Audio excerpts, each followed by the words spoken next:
My phone rang at 5:02 a.m., and I almost ignored it because nobody decent calls at 5:02 a.m. on a Tuesday. It was my manager. I answered half asleep, ready to apologize for missing some calendar invite, and before I could even say hello, he said very quietly, "You're going to hate me by noon." I sat up so fast I pulled something in my neck. "What?" "I'm not kidding," he said. No usual small talk, no forced cheer, just that same flat tone he uses right before layoffs or budget cuts. "Listen to me.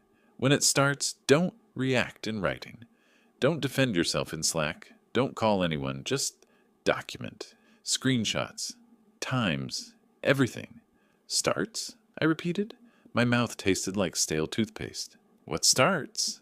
He exhaled like he'd been holding his breath for days. "You'll see, and you're going to think I did it. That's why I'm calling now. I need you to believe me before you get angry." A pause. I could hear something behind him. Traffic? An elevator chime? Like he wasn't even at home. "Are you threatening me?" I asked, because I didn't know what else to ask. "No," he said immediately. "I'm warning you." Then even weirder, "Do you still have that notebook you use for stand-up notes? The one you bring to every meeting?" "Yeah." "Bring it today," he said. "Write down everything that happens. Don't trust your memory.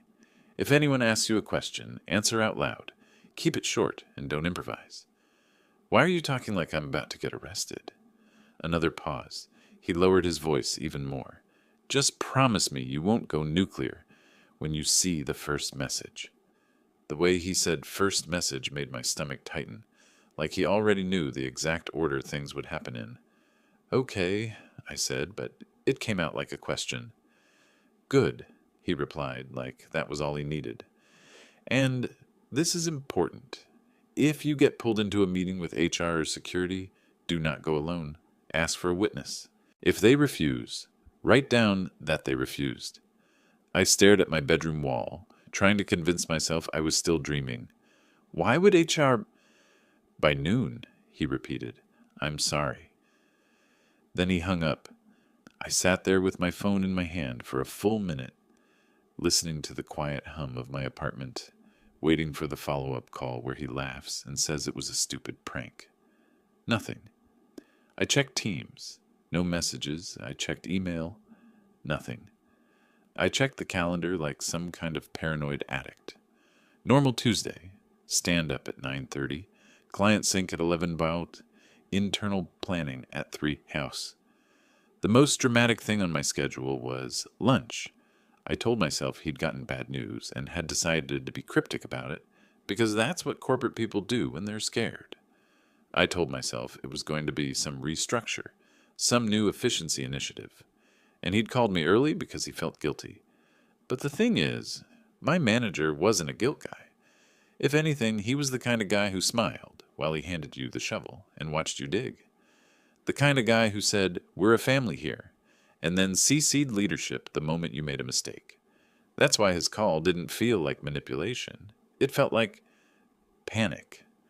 I went through my morning on autopilot, shower, coffee, staring at my laptop while it booted up like it might reveal a jump scare.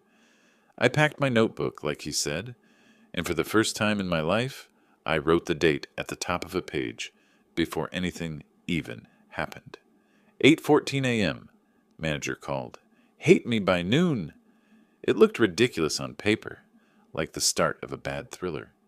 On the train into the office, I kept replaying his tone, not angry, not smug, tired and careful, like he was stepping around a landmine and trying not to let me step on it. By 9:10, I was at my desk, logging in, doing that fake normal thing everyone does where you say morning and pretend you didn't dream about quitting. I work in operations for a mid-sized tech company, big enough to have layers, small enough that reputations spread faster than policies. We use Teams for chat, Outlook for email and calendars, Jira for tracking, and a shared drive that has survived 3 rebrands and still contains spreadsheets from 2017 named Final V9. Everything about it is painfully ordinary, which is why what happened next didn't make sense. At 9:27 a.m., My phone buzzed with a text from an unknown number. Just a screenshot. It was an email, my name in the from line, sent at 7:48 a.m. to our CFO and head of people. Subject, RE discrepancies. I don't email the CFO. I've never even spoken to him one-on-one. The only time I've been in a room with him is when he walked past the coffee machine like a celebrity who forgot we existed. The body of the email was short. Per your request, I can confirm we've been adjusting the reporting on our end. If anyone asks, I'll say it was a formula error. Please advise if you want me to delete the earlier versions. There were 2 attachments listed underneath. My hands went cold, like my body had decided to shut off all circulation to my fingers. I opened my email immediately, searched the subject line, searched the word discrepancies. Nothing. I checked sent. Nothing. I checked deleted items. Nothing. I checked my Outlook on the web. Still nothing. For a moment, I actually started to relax. If it wasn't in my sent folder, it didn't happen, right? People fake screenshots all the time. I'd seen cousins do it to start drama. Teenagers do it to avoid trouble. Then Teams pinged, not a message. A meeting invite. Quick sync, reporting clarification. Organizer, me. Attendees, my manager, HR, and someone from security I'd never met. Time, 11:45 a.m. Location, conference room C, 4th floor. I hadn't created it. I hadn't even opened my calendar. And as I stared at it, my manager's status flipped from available to busy, and the first line of his call finally landed in my chest like a weight. You're going to hate me by noon. By 9:31, the screenshot had already done its job. I hadn't replied to anyone. I hadn't even stood up from my chair, but the air around my desk shifted in that subtle corporate way. People still smiling, still typing, but no longer making eye contact. Conversations dipped when I walked past. Someone from finance I'd joked with for years suddenly found their screen fascinating. I opened my notebook and wrote, 9:27. Screenshot received. Fake email, 9:29. Calendar invite created without me. I forced myself to keep breathing slow, in through the nose, out through the mouth. Panic makes you sloppy, and sloppiness is what guilty people look like. At 9:34, another text came in. Same unknown number. This time it wasn't a screenshot. It was a forwarded Teams message. My profile picture, my name. Time-stamped 8:02 a.m. Yeah, we can clean it up. Nobody checks version history unless we give them a reason. My jaw clenched so hard my teeth hurt. I opened Teams instantly, scrolled back, nothing. No deleted messages, no edits, no message removed tags. I checked my activity log, clean, but the language was close enough to how I actually talk that it made my skin crawl. Casual, confident. The kind of tone that sounds like someone who thinks they're untouchable. I didn't respond. I didn't forward it. I took a photo of my screen showing the empty chat, then another photo showing the time on my monitor and my phone side by side. I wrote it all down. 9:34. Fake Teams message, not in logs. At 9:41, my manager walked past my desk. Normally he'd stop, say something neutral, ask about a ticket. This time he didn't slow down. He didn't look at me. He just dropped a folded sticky note onto my keyboard without breaking stride. Don't engage, it read. They want a reaction. They, not someone, not HR. They. That was when irritation finally pushed past fear. Because this wasn't a misunderstanding. It wasn't office gossip or a bad look. Someone was actively trying to put words in my mouth and decisions in my hands I'd never made. Someone with access. Someone who knew how our systems worked well enough to fake them convincingly, but not perfectly. And imperfections are where things break. At 9:52, HR emailed me. Subject, quick check-in, short, polite, too early. I didn't reply. I screenshot it, noted the time, and waited. At 10:03, security joined the calendar invite. Accepted. No message. Just the little green check mark next to a name I didn't recognize. At 10:11, a colleague I trusted pinged me privately. Hey man, off the record, are you okay? I typed 3 responses. Deleted all of them. Yeah, I finally wrote. Why? Long pause. I was told to stop routing questions through you until afternoon, he replied. There it was. The cutoff. Quiet, procedural. The kind of thing nobody announces because it sounds reasonable when you strip it of context. I wrote it down with more pressure than necessary. 10:11. Informal isolation begins. By 10:20, the irritation had sharpened into something cleaner. Focused. I stopped wondering who was doing this and started asking how. Fake emails mean spoofing or access. Fake Teams messages mean either screenshots fabricated externally or an internal account mirroring my profile. Calendar invites don't create themselves. Someone had permissions they shouldn't, or someone was exploiting trust everyone else took for granted. I opened my sent mail logs, nothing unusual. I checked mailbox access history, something I'd learned during a compliance training everyone else treated like a nap. No suspicious logins, same IPs, same locations, which meant the emails weren't sent from my account at all. That mattered. At 10:34, another text arrived. This one was different. It was a photo of a printed document, our internal reporting template, the footer still visible, a handwritten circle around a line item with a note scrawled in pen. This was your idea. I almost laughed, not because it was funny, but because it was sloppy. The version number in the footer didn't match the current one. It was from 3 months ago, before a process change I'd helped implement, before certain approvals were locked down. I felt something loosen in my chest. I wrote one line in my notebook and underlined it twice. They're using old material. At 10:47, my manager finally messaged me directly. No matter what they show you, he wrote, stick to facts you can prove. They're rushing because something else has a deadline. That decision, whatever it was, would cost them everything. At 11:02, HR followed up. Can you step into room C a bit early? I stood up for the first time since morning. My legs felt steady. My hands didn't shake. I grabbed my notebook. I took one last look at my screen. Still no sent emails. Still no messages. Still no evidence, except the kind that collapses the moment someone asks the wrong question. As I walked toward the elevators, my phone buzzed again. Unknown number.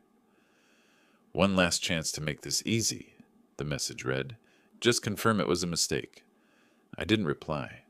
I turned my phone face down, stepped into the elevator, and realized something that surprised me with how calm it felt. They thought I was cornered. They had no idea I'd already found the crack. The room was already full when I walked in. HR sat closest to the door, laptop open, hands folded like she was trying to look neutral and failing. Security was there too. Mid-40s, buzz cut, polo shirt with the company logo stretched tight across his chest. My manager sat at the far end of the table, rigid, eyes fixed on a legal pad he hadn't written on once. And then there was someone I hadn't expected, the director of finance. Not the CFO, but close enough that my pulse ticked up a notch. He didn't look angry. He looked annoyed, like this was chewing into time he'd planned to spend somewhere else. Have a seat, HR said. I didn't sit right away. I pulled out my notebook, placed it on the table, opened it to the page I'd been filling all morning. Only then did I sit. That earned me a glance from security. HR cleared her throat. We're just going to ask a few questions to clarify some inconsistencies. Inconsistencies with what? I asked. She hesitated. With some communications that appear to have come from you. I nodded. Before we start, I'd like to confirm this meeting is informational and not disciplinary. A flicker of surprise crossed her face. At this time, yes. Good, I said. Then I'd like a witness present, as advised by policy. If that's not possible, please note my request. Security shifted in his chair. My manager finally looked up. You're fine, HR said quickly. Everyone who needs to be here is here. I wrote it down anyway. 11:49. Witness requested. Denied. The director of finance leaned forward. Let's not make this harder than it needs to be, he said. We have emails and messages that suggest you were aware of certain reporting adjustments. I haven't seen any real ones yet, I replied. Only screenshots. He slid a printed page across the table. Same email as before. My name, my signature, same wording. I don't recognize this, I said calmly, and it wasn't sent from my account. Security cut in. Are you saying it's fabricated? I'm saying it didn't originate from my mailbox, I replied. You can verify that by checking message trace and header data. A pause, a subtle one, but it was there. Security looked at HR. HR looked at finance. We already did a preliminary check, HR said. The content matches your writing style. That's not a technical verification, I said. That's an opinion. The director of finance's jaw tightened. Why would someone fake this? I didn't answer right away. I flipped my notebook around and slid it halfway across the table. Because the documents referenced here, I said, tapping the email, match an outdated reporting template, version 3.2. We moved to 3.4 in March. I can show you the change request I submitted myself. My manager inhaled sharply. I continued. The attachments listed in that email don't exist in our current directory structure. Those folders were deprecated after the audit prep last quarter. Anyone working from current materials would know that. Silence. Not dramatic silence. Administrative silence. The kind where people are recalculating.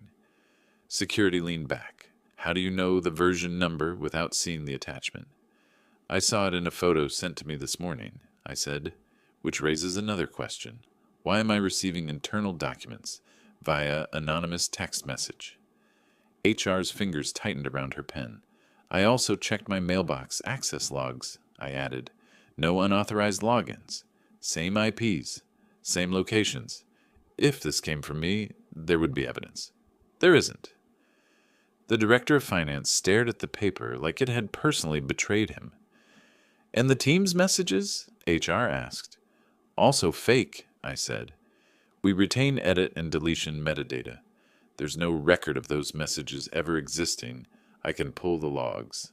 Security nodded slowly. That's accurate. That was the moment. Not victory, not relief. Realization. This wasn't about making me look reckless. It was about making it look fast. Sloppy enough to rush action before anyone dug too deep. I glanced at my manager. For the first time all day, he met my eyes. You said this started today? HR said carefully. Yes, I replied. And whoever's doing it is working against the deadline. Otherwise, they'd be more careful. The director of finance stood abruptly. I need to make a call. He left the room without another word. The door clicked shut. Security exhaled. I'm going to request a full trace, he said, including who accessed archive templates. HR nodded, color draining from her face. I sat back, hands still, heart steady. They thought I was being questioned. I realized I was being used as a distraction. And somewhere else in the building, or outside it, someone was watching the clock run out. The next 30 minutes felt like standing inside a server room while the alarms were still deciding whether to go off. Security left first. HR followed him, phone already pressed to her ear, voice low and urgent. My manager stayed seated, hands flat on the table. Like if he moved too fast, the whole thing might reset. You see it now, he said quietly. Yeah, I replied. I do. He nodded once. Good. Then don't slow down. I frowned. You're not coming with me? He shook his head. I can't. Not yet. If I move wrong, they'll know where the pressure is. That was when the chaos started. At 12:07, my calendar exploded. Meetings canceled. Meetings added. A leadership sync I wasn't supposed to be on suddenly appeared on my schedule and disappeared 2 minutes later. My inbox filled with short, vague emails that all said the same thing in different words. We're reviewing access. Please stand by. At 12:12, my team's access flickered, not fully locked, just enough lag to make it obvious someone was touching the switches. At 12:15, my phone rang. Unknown number, I answered this time. You need to stop, a man said, calm, controlled, not angry. You're misunderstanding what's happening. Then explain it, I said. A pause. Too long. "This doesn't end well for you," he replied. "For who?" I asked. The line went dead. I wrote it down anyway. 12:15, phone call, implicit threat. At 12:21, security messaged me directly. "Do not leave the building. We're running a full audit trace. You're clear to remain at your desk." Remain, not work. Remain. That wording mattered. By then, people weren't pretending anymore. I caught fragments of conversations as I walked, my name followed by silence, followed by someone saying, "Just let it play out." One director actually avoided the hallway entirely when he saw me coming. At 12:34, the director of finance returned to the floor. He didn't come to me. He went straight into a glass conference room with 2 VPs and closed the door. 10 minutes later, someone from legal joined them. That was the moment the building changed temperature. At 12:49, my access to the shared drive was temporarily restricted. Read only. A blunt move.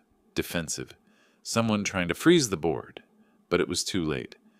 Because at 12:53, security came back with a question that cracked everything open. "Did you ever grant temporary access to archived reporting templates to anyone outside finance?" he asked quietly. "Yes," I said immediately. "Twice. Once during the March audit prep.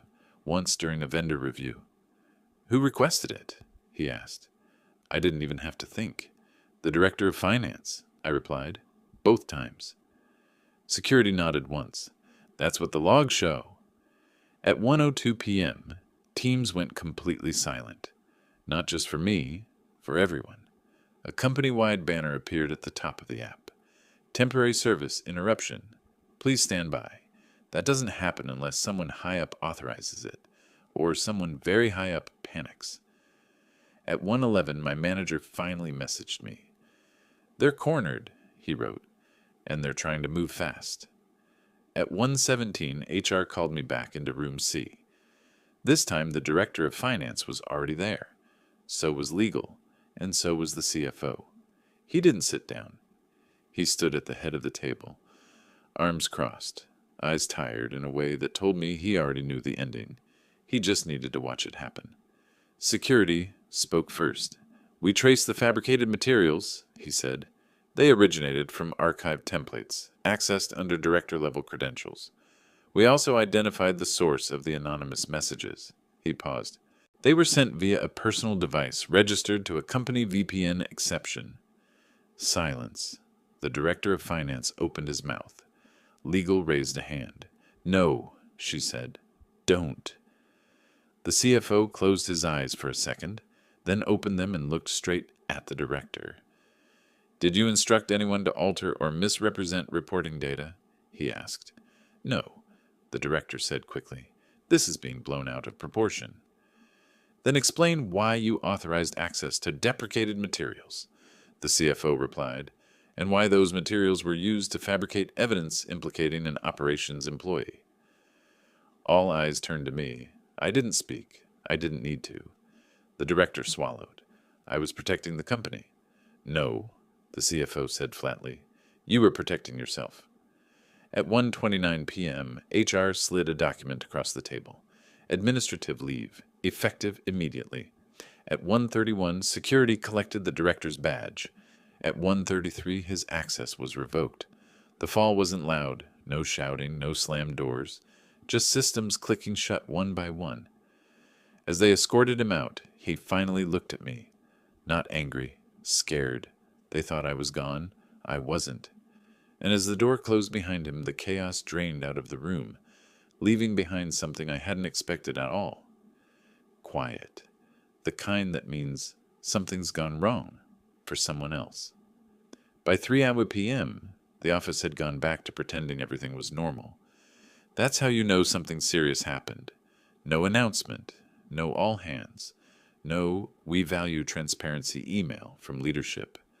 Just a quiet reshuffling of calendars and a noticeable absence where one person used to be. The director of finance's name vanished from org charts, meeting invites, shared folders, like he'd never been there at all. HR walked me back to my desk herself. "You're cleared," she said, voice measured. "Your name is not associated with any wrongdoing. This will be reflected in your file." I nodded. In writing? Yes, she said quickly. By end of day. Good. I wrote that down too. My manager met me halfway down the floor. For the first time since morning, he looked lighter, not relieved, just less tense. I meant what I said, he told me quietly. You were going to hate me. I did, I replied, for about 4 hours. He gave a short, humorless smile. Worth it. We didn't talk about loyalty or gratitude. We didn't need to. What he'd done at 5:02 a.m. wasn't heroism. It was risk management with a conscience. He'd seen the setup forming and decided not to be complicit. At 3:27, legal emailed me directly. Subject: confirmation of clearance. 2 paragraphs, clean language, no apologies. But it said what mattered. The communications attributed to me were fabricated. No disciplinary action would be taken. My role and standing were unaffected. At 3:42, my access was fully restored. At 4:05, security stopped by one last time. You handled this the right way, he said. Most people panic. They talk too much. I was warned, I replied. He nodded. That warning probably saved you. At 4:18, my phone buzzed. Same unknown number. One final message. This didn't have to happen. I stared at it for a long moment. Then I blocked the number. No reply, no victory lap, no last word. By the time I packed up, the building felt different. Not safer. Just quieter. Like a machine that had ejected a bad part and kept running without ceremony. As I waited for the elevator, my manager cleared his throat. Off the record, he said, the CFO asked about you. I looked at him. He wanted to know why an operations guy understood audit trails better than finance. And? I asked. And I told him the truth, my manager said, that you pay attention. 2 weeks later, I got an offer. Different team, same company, more money, cleaner reporting lines, no involvement with finance whatsoever. I accepted without negotiating, not because I was scared, because I was done. The thing nobody tells you about situations like this is that winning doesn't feel like triumph. It feels like exhaustion followed by clarity, like realizing you survived something that would have crushed you a year earlier. I still keep that notebook, not because I expect it to happen again, but because now I know how fast reality can bend when someone with authority decides you're convenient. And because the next time my phone rings at 5 a.m., I won't ignore it. I'll already be awake.